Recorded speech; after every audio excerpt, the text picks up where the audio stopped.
Okay, we're in chapter 21 of the Tanya.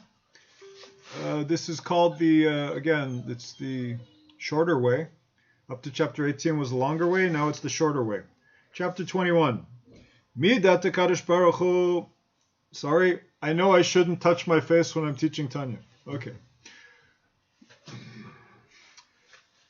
הנה מידת הקדוש ברוך הוא שלא כמידת בשר ודם, שאדם כשמדבר דיבור, הרי הבל לדיבור שבפיו הוא מורגש ונראה דבר בפני עצמו מובדל משורשו, שהן 10 בחינות הנפש, עצמה.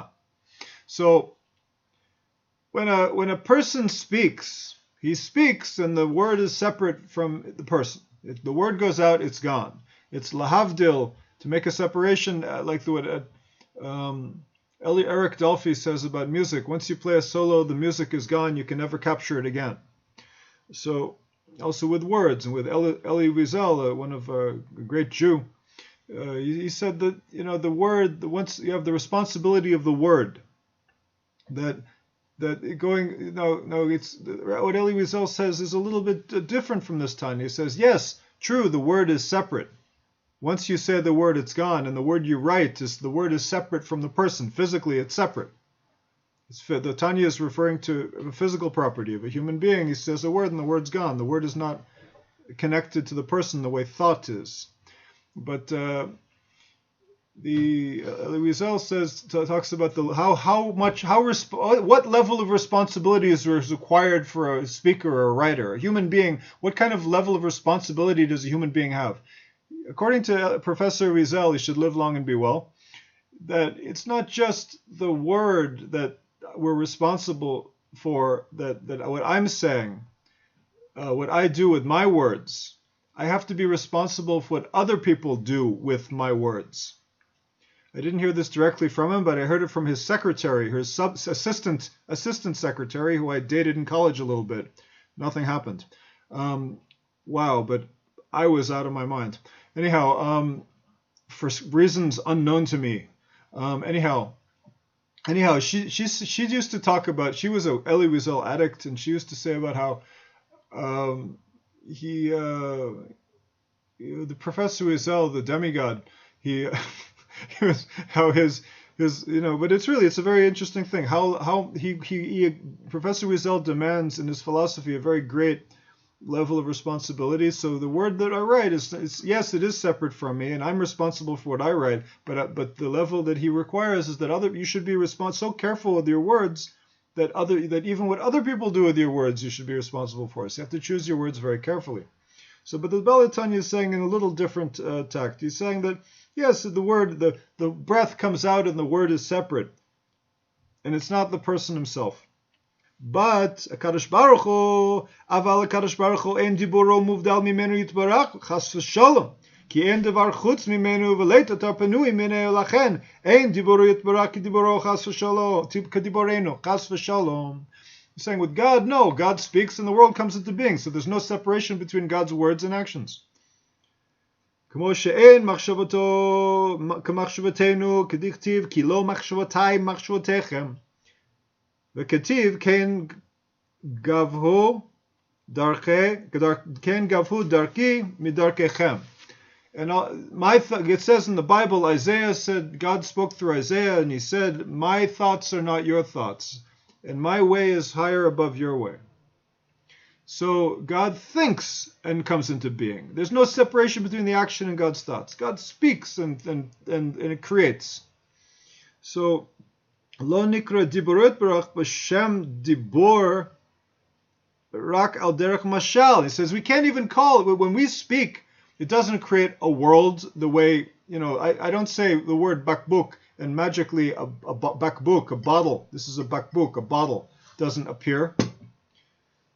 But if God speaks, then the word comes. God says Shemayim va'aretz, and all of a sudden there's Shemayim va'aretz. There's the heaven and the earth. God says heaven and earth, there is heaven and earth. Bereshit bara Elohim et Shemayim et aretz. In the beginning, God created the heaven and earth. How? He said Bereshit. He said the first utterance was Bereshit. There's 10 utterances of creation, but you only find 9 times. You only find 9 times where it says, and God said. And God said, let there be light, was the first one. and then it says 9 more times. But we know, according to our tradition, there are 10 utterances of creation. The first utterance of creation is in the beginning. In the beginning is the first word of creation that creates. And everything is included in those 6 letters. So, everything is in the beginning. So, the heavens and the earth were created in that first verse. The letters create. The letters of thought create. So I added something to the Balatanya in my humble me, put in my 2 cents worth, that but a person's thoughts can create a reality. Thought, it's out. God, there's no temporal process with God. It is immediate. God speaks and it is. But with man, he has to speak. It thinks, and then that leads to speech, and that leads to action. The architect of the building, he has an idea, and it's concretized in his mind, and then once it's concretized, that's called bina, understanding, and then it comes out in dat, which is speech. Dat is communication, consciousness. Conscious communication is dat, knowledge. The knowledge has to do with writing. It also has to do with gevora, because speech is an act of gevora. It's the strength and holding back and choosing. Gevora doesn't just mean going forth as a mighty warrior, but also holding back. And the strength of non-action is gevora. So then, by choosing these words and using both going forward with the bravery to choose the right words and the strength to hold back and not choose other words, I have a draft, and the architect has a drawing, a blueprint. And then people come and they can create a reality by using their hands and feet to their physical organs to create. So there's a temporal process, but still the thought does create. And even, according to the Kabbalists, even just pure thought affects the world around us.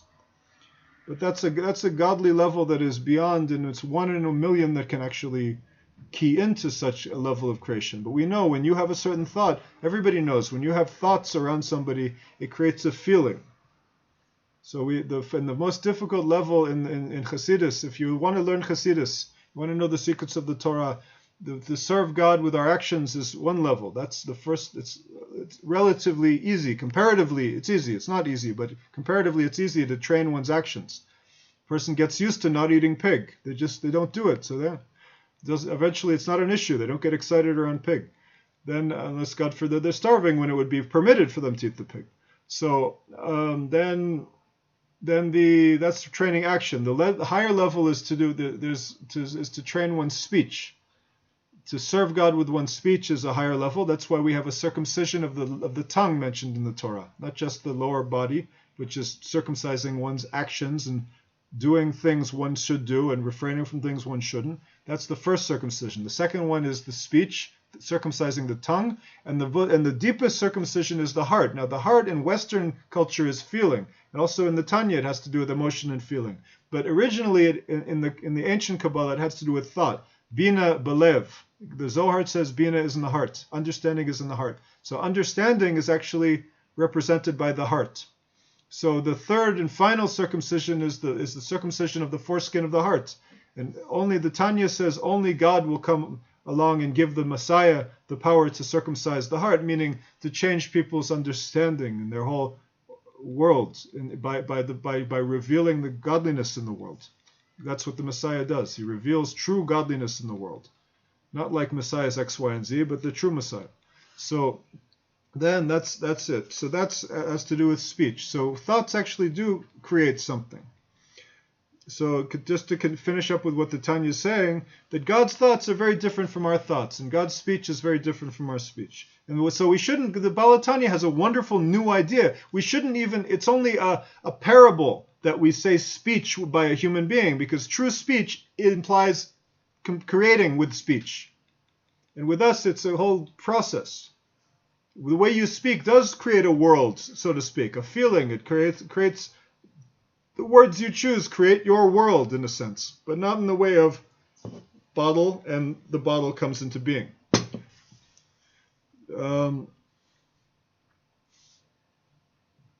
So כמו בדיבור התחתון שאדם הוא מגלה לשומעים מה שהיה צפון ונעלם במחשבתו. Speech is a process of revealing one's thoughts.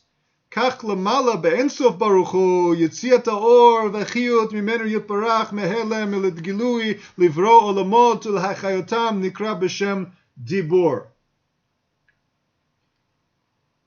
But with in the higher worlds, by the endless may he be blessed. The light coming out and the life force that coming from God may he be blessed, coming from the hidden into the revealed to create worlds and give them life is called dibor. That is speech.